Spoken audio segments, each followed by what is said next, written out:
ಅಕ್ರಮ ಮರಳುಗಾರಿಕೆಯ ಗಂಭೀರ ಆರೋಪ ಕೇಳಿ ಬಂದಿದೆ. ಹೌದು, ರಾಯಚೂರಿನಲ್ಲಿ ಅಕ್ರಮ ಮರಳು ಗಣಿಗಾರಿಕೆ. ಬಿಜೆಪಿಯ ಬಸವರಾಜ್ ದಡೇಸೂಗೂರ್ ವಿರುದ್ಧ ಬಂದಿರುವಂತಹ ಗಂಭೀರ ಆರೋಪ. ಗಣಿ ಮತ್ತು ಭೂವಿಜ್ಞಾನ ಇಲಾಖೆಯಿಂದ ಅನುಮತಿಯನ್ನು ಪಡೆದುಕೊಂಡಿಲ್ಲ ಅನ್ನುವಂಥ ಮಾಹಿತಿ ಕೂಡ ಇದೆ. ಪ್ರಶ್ನೆ ಮಾಡಿದ್ರೆ ಬೆದರಿಕೆಯನ್ನು ಕೂಡ ಹಾಕಿದ್ದಾರೆ ಅನ್ನೋದು ಸದ್ಯಕ್ಕಿರುವಂಥ ಮಾಹಿತಿ. ಬಸವರಾಜ್ ಕುರ್ನಿ ಅನ್ನೋರಿಗೆ ಬೆದರಿಕೆಯನ್ನು ಹಾಕಲಾಗಿದೆ. ಅವ್ಯಾಹತವಾಗಿ ಮರಳು ಗಣಿಗಾರಿಕೆ ನಡೀತಾ ಇದ್ರೂ ಕೂಡ ಗಣಿ ಮತ್ತು ಭೂವಿಜ್ಞಾನ ಇಲಾಖೆ ಇಲ್ಲಿ ಮೌನವನ್ನು ವಹಿಸಿದೆ. ರಾಯಚೂರು ಜಿಲ್ಲೆ ಸಿಂಧನೂರು ತಾಲೂಕಿನ ಬೂದ್ವಾಳ ಕ್ಯಾಂಪ್ ಬಳಿ ಈ ಗಣಿಗಾರಿಕೆಯನ್ನು ಮಾಡಲಾಗ್ತಾ ಇದೆ. ಸರ್ವೆ ನಂಬರ್ 278/3ರಲ್ಲಿ ನಡೀತಾ ಇರುವಂತಹ ಅಕ್ರಮ ಮರಳು ಗಣಿಗಾರಿಕೆ ಇದು. ಈ ಹಿನ್ನೆಲೆಯಲ್ಲಿ ಪ್ರಶ್ನೆ ಮಾಡಿದ್ರೆ ಬಸವರಾಜ್ ಕುರ್ನಿ ಅನ್ನೋರಿಗೆ ಬೆದರಿಕೆಯನ್ನು ಹಾಕಲಾಗಿದೆ ಅನ್ನುವಂತಹ ಆರೋಪ ಕೂಡ ಕೇಳಿ ಬಂದಿದೆ. ಇದು ಬಿಜೆಪಿ ಬಸವರಾಜ್ ದಡೇಸೂಗೂರ್ ಬಂದಿರುವಂತಹ ಗಂಭೀರ ಆರೋಪ.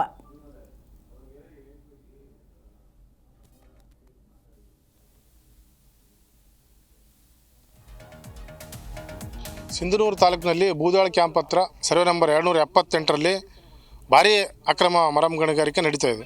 ಕಳೆದ 1-2 ವರ್ಷಗಳಿಂದ ಇಲ್ಲಿ ನಿರಂತರವಾಗಿ ಹಗಲು ರಾತ್ರಿ ಮರಂ ಗಣಿಗಾರಿಕೆ ನಡೀತಾ ಇದೆ.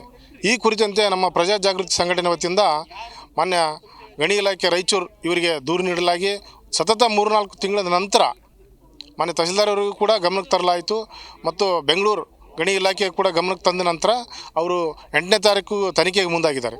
ಈ ಒಂದು ಗಂಭೀರವಾದ ಪ್ರಕರಣದಲ್ಲಿ ಏನಪ್ಪ ಅಂದರೆ ಗಣಿ ಇಲಾಖೆಯ ಎಲ್ಲ ನಿಯಮಗಳನ್ನು ಬದಿಗೊತ್ತಿ ಆಡೋಗಲೇ ಇಲ್ಲಿ ಅಕ್ರಮವಾದ ಒಂದು ಮರಂ ಗಣಿಗಾರಿಕೆ ನಡೀತಾ ಇದೆ.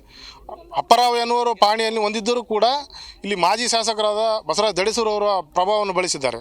ಅವ್ರದ್ದು ಯಾವುದೇ ಅಧಿಕೃತ ದಾಖಲಾತಿಗಳು ಇಲ್ಲ ಅಂತ ನಾವು ಹೇಳಿದರೂ ಕೂಡ ಅವರು ಬೇರೆ ಅಪ್ರತ್ಯಕ್ಷವಾಗಿ ನಮ್ಮ ಸಂಘಟಕರಿಗೆ ಬೆದರಿಕೆ ಒಡ್ಡಿದಂಥ ಪ್ರಕರಣಗಳು ನಡೆದಿವೆ. ಸಿಂಧನೂರು ತಾಲೂಕಿನಲ್ಲಿ ಬೂದ್ವಾಳ ಕ್ಯಾಂಪ್ ಹತ್ರ ಸರ್ವೆ ನಂಬರ್ 278ರಲ್ಲಿ ಭಾರೀ ಅಕ್ರಮ ಮರಂ ಗಣಿಗಾರಿಕೆ ನಡೀತಾ ಇದೆ. ಕಳೆದ 1-2 ವರ್ಷಗಳಿಂದ ಇಲ್ಲಿ ನಿರಂತರವಾಗಿ ಹಗಲು ರಾತ್ರಿ. ಹೆಚ್ಚಿನ ಮಾಹಿತಿಯನ್ನು ನಮ್ಮ ಪ್ರತಿನಿಧಿ ಅನಿಲ್ ಕುಮಾರ್ ನೀಡ್ತಾರೆ. ಅನಿಲ್, ಅಕ್ರಮವಾಗಿ ಮರಳು ಗಣಿಗಾರಿಕೆ ನಡೀತಾ ಇದ್ರೂ ಕೂಡ ಯಾಕೆ ಕ್ರಮ ತಗೊಂಡಿಲ್ಲ? ಅಂದರೆ ದೂರು ಕೊಟ್ಟರೂ ಕೂಡ ಸರಿಯಾದಂಥ ರೆಸ್ಪಾನ್ಸ್ ಅನ್ನೋದು ಆಡಳಿತ ವರ್ಗದ ಕಡೆಯಿಂದ ಸಿಗ್ತಾ ಇಲ್ವಾ? ಏನಿದೆ ಮಾಹಿತಿ?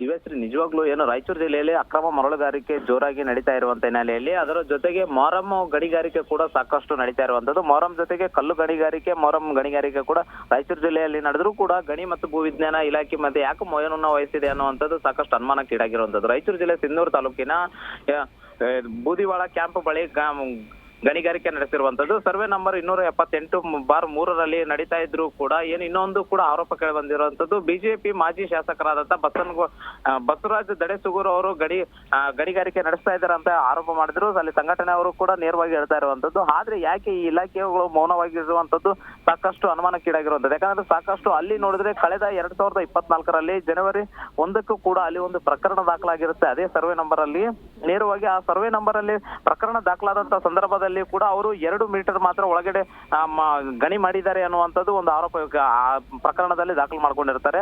ಆದ್ರೆ ಇವಾಗ ನೋಡಿದ್ರೆ ಒಂದು 70 ಫೀಟ್ಗೂ ಅಧಿಕ ಕೂಡ ಮಾರಮ್ಮನ್ನು ಮಣ್ಣು ತೆಗೆದಿದ್ರು ಕೂಡ ಇಲ್ಲಿವರೆಗೂ ಅಧಿಕಾರಿಗಳು ಒಂದು ವಿಸಿಟ್ ಮಾಡಿಲ್ಲ, ಅಲ್ಲಿ ಯಾವುದೇ ರೀತಿಯಾದಂತ ಕ್ರಮ ವಹಿಸಿಲ್ಲ. ಇದರಿಂದಾಗಿ ಸಂಘಟನಾಕಾರರು ಕೂಡ ಎಲ್ಲೋ ಒಂದು ಕಡೆ ಈ ಮಾಜಿ ಶಾಸಕರುಗಳಿಗೆ ಅಧಿಕಾರಿಗಳೇ ಒಂದು ಕುಮ್ಮಕ್ಕು ನೀಡ್ತಾ ಇದ್ದಾರೆ ಅನ್ನುವಂಥದ್ದು ಸಾಕಷ್ಟು ಅನುಮಾನಕ್ಕೀಡಾಗಿರುವಂತದ್ದು. ಇದರಿಂದಾಗಿ ಮುಂದಿನ ದಿನಗಳಲ್ಲಿ ಏನಾದ್ರೂ ಆ ಅಕ್ರಮ ಗಣಿಗಾರಿಕೆ ಒಂದು ಬಂದ್ ಆಗ್ಲಿಲ್ಲ ಅಂತಂದ್ರೆ ಮುಂದಿನ ದಿನಗಳಲ್ಲಿ ನಾವು ರಸ್ತೆಗಳದ್ದು ಪ್ರತಿಭಟನೆ ಮಾಡುವುದಾಗಿ ಕೂಡ ಎಚ್ಚರಿಕೆಯನ್ನ ನೀಡಿರುವಂತದ್ದು.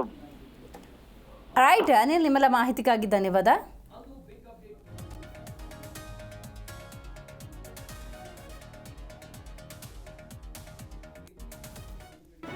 ಜಿ ಕನ್ನಡ ನ್ಯೂಸ್ ಈಗ ನಿಮ್ಮ ಮನೆಯಲ್ಲೇ ನೋಡಿ. ಎಲ್ಲ ಕೇಬಲ್ಗಳಲ್ಲಿ ಈಗ ಲಭ್ಯ.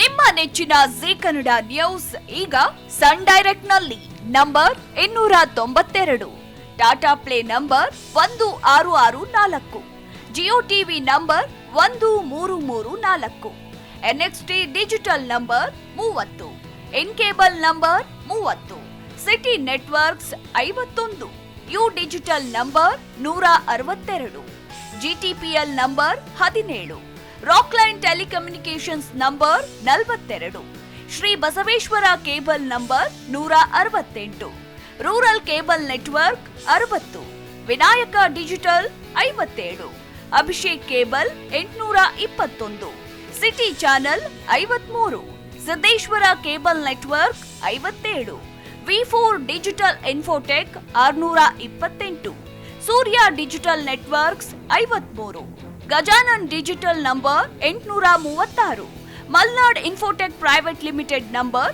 56, Metrocast number 830, Victory digital number 167ರಲ್ಲಿ ನೋಡಿ ಆನಂದಿಸಿ.